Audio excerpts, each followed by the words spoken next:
600 pico farad का capacitor है, charge किया जाता है 200 वोल्टेज से।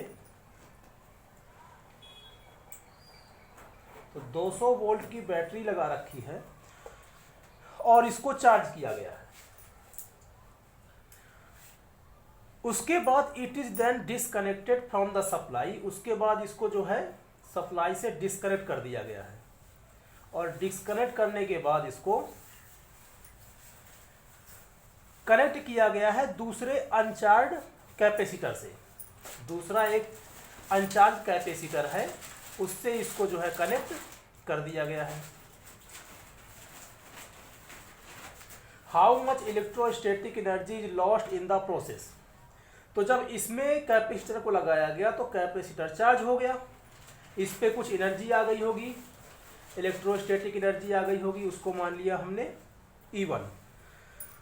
उसके बाद बैटरी हटा दी, बैटरी हटाने के बाद जैसे ही इसको बैटरी लगाया होगा तो ये चार्ज हुआ होगा, इस पे कुछ चार्ज भी आया हो गया, मान के चलिए Q आ गया इसमें चार्ज।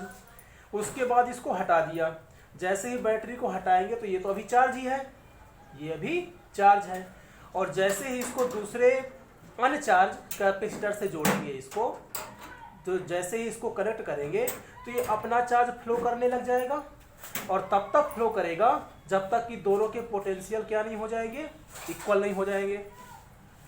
तो जब इन दोनों के पोटेंशियल इक्वल हो जाएंगे तो ये अपना चार्ज का फ्लो करना रोक देगा, और जब रोक देगा तो इस पे कुछ चार्ज होगा, मान के चलिए Q1, और इस पे भी कुछ चार्ज आ जाएगा, मान के चलिए Q2।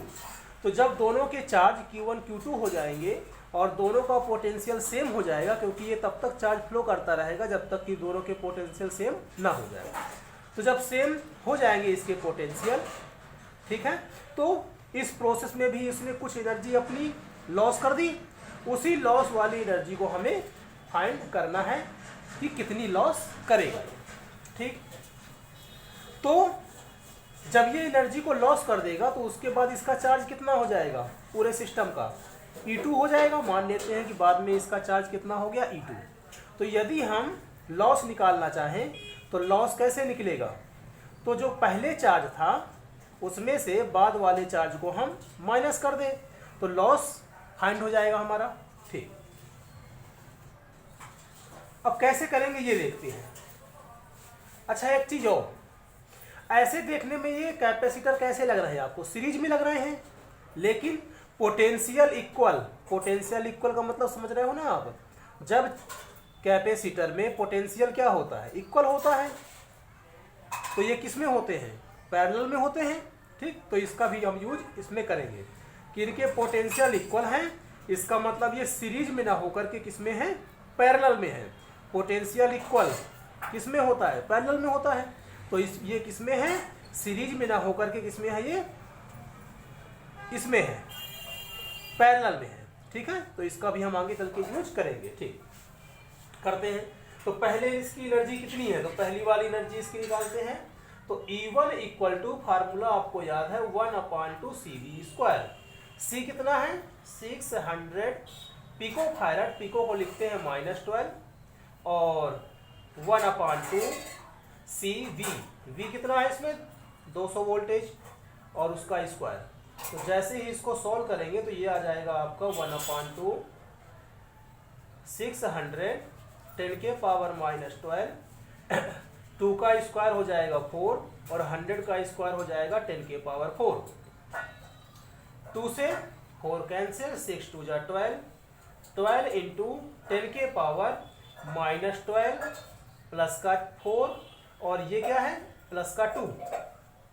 तो इसकी जो एनर्जी आ गई शुरू में वो आ गई आपकी 12, तो 4 to 6 मतलब -6।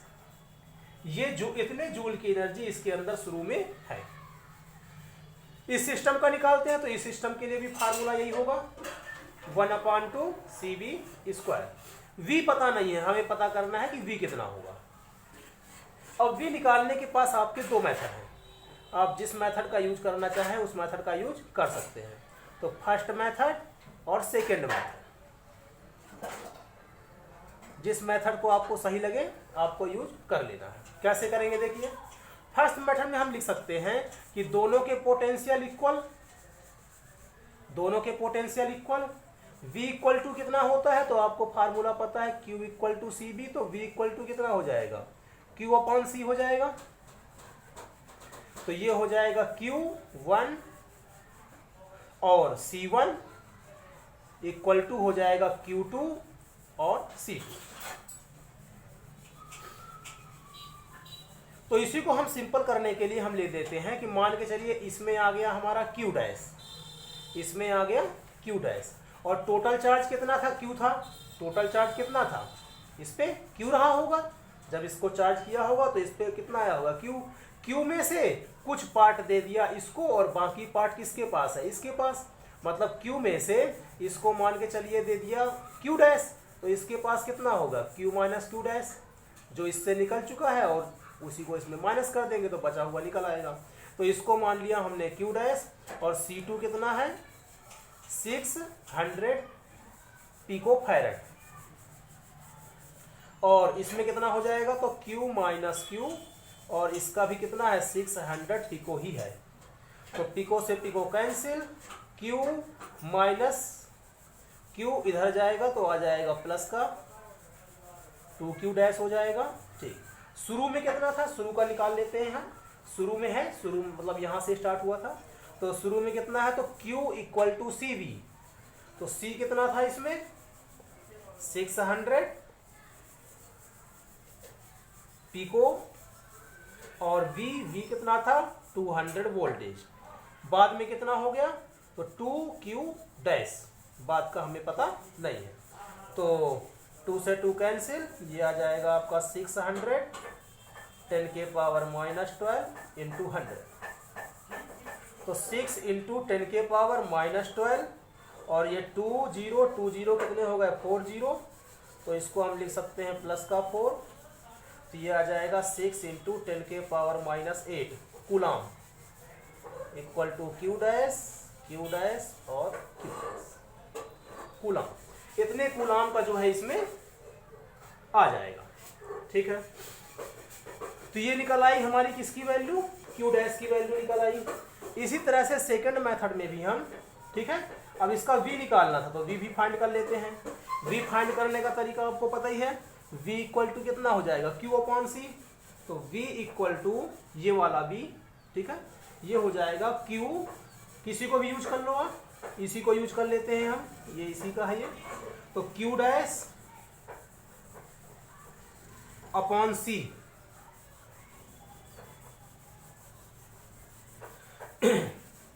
तो ये हो जाएगा आपका 100, यहां पर कर लेते हैं, तो V इक्वल टू आ गया आपका 10 के पावर माइनस 8 माइनस 12 ऊपर तो हो जाएगा प्लस का 12, और नीचे कितना है 100, तो V की वैल्यू आ जाएगी आपकी 1284 और नीचे 100, तो ये हो गया आपका 100 वोल्टेज, कैंसिल करेंगे 2 से 2 100 वोल्टेज, मतलब अब जो इसमें पोटेंशियल आएगा वो आएगा 100 वोल्ट का और 100 वोल्ट का, दोनों। सेकेंड मेथड में आप कर सकते हो कंजर्वेशन ऑफ चार्ज। क्या होता है कि शुरू में चार्ज कितना था, तो शुरू में चार्ज कितना था Q, शुरू में चार्ज कितना था Q, और बाद में कितना हो गया, तो बाद में हो गया आपका Q1 और Q2, Q1 और Q2 हो गया। तो Q का फार्मूला आपको पता ही है CV, और इसका भी पता है C1V1, और इसका भी पता है C1, और वोल्टेज दोनों में सेम है तो इसको भी लिख सकते हैं हम V1। C कितना है, शुरू में कितना है C 600 पिको, वोल्टेज कितना है 200 इक्वल टू C1, C1 कितना है, दोनों के 600 ही है 600 पिको, V1 इक्वल है, और इसका भी कितना है 600, दूसरे वाले का भी 600 ही है, और V1 दोनों सेम सेम है, तो ये हो जाएगा 2 इंटू 600 पिको इंटू V1, और ये है आपका 600 पिको इंटू 200, 600 पिको कैंसिल, 2 से इसको कैंसिल करेंगे कितना आ जाएगा 100, मतलब इसमें भी कितना आ गया कि बाद में जो पोटेंशियल आ गया है वो आ गया है आपका कितना 100 वोल्ट आ गया है। अब यदि बाद में इसका 100 वोल्ट आया है तो इसको हम लिख सकते हैं कि जो बाद में एनर्जी इसकी हो गई, इस सिस्टम की एनर्जी जो बाद में हो गई, जिसको हमने E2 नाम दिया था, वो E2 नाम दिया था, तो उसका कितना हो जाएगा, तो वो हो जाएगा आपका 1/2 CV²। फार्मूला सेम ही रहेगा, बस V की जगह पे कितना आ जाएगा, V1 आ जाएगा। इसको मान लेते हैं V1 है ये। तो C और C को लिख देते हैं C', क्योंकि C' क्या है, बाद वाला। बाद में देखते हैं, अभी बताया था कि ये किस में होंगे, पैरेलल में होंगे, तो ये भी 600, ये भी 600 पैरेलल में दोनों ऐड हो जाते हैं। तो कितना हो जाएगा, आपको पता है कॉम्बिनेशन में कितना आ जाएगा कैपेसिटेंस, इसका आ जाएगा C+C, क्योंकि दोनों के क्या है 600 ही है, तो इसका भी C, इसका भी C, तो कितना हो जाता है टोटल 2C हो जाता है। तो C+C और V' कितना है आपका 100 वोल्टेज स्क्वायर, तो इसको हम लिख सकते हैं 1/2 इंटू 2C इंटू 100 का स्क्वायर। 2 से 2 कैंसिल, C इंटू 100 का स्क्वायर। C कितना है, तो 600 है, 10⁻⁻12 पिको के लिए, और 100 का स्क्वायर। इसको सॉल्व करेंगे तो आपको आएगा 6 इंटू 10⁻⁻12, ये प्लस का 2 है, और ये 10⁻4 हो जाएगा, तो ये हो गया प्लस का 4। तो 6 इंटू 10⁻4 टू 6, 12 पे माइनस करेंगे तो माइनस का 6 इंटू 10⁻⁻6। हमें क्या निकालना था, लॉस निकालना था, हमें लॉस फाइंड करना था। तो लॉस हो जाएगा आपका E1 माइनस E2। E1 कितना है 12 इंटू 10⁻⁻6, और E2 कितना है, तो 6 इंटू 10⁻⁻6। कॉमन ले लेंगे तो आ जाएगा 12 माइनस 6, 12 में 6 को माइनस करेंगे तो 6 इंटू 10⁻⁻6 जूल। इतने जूल की एनर्जी जो है लॉस हो जाएगी।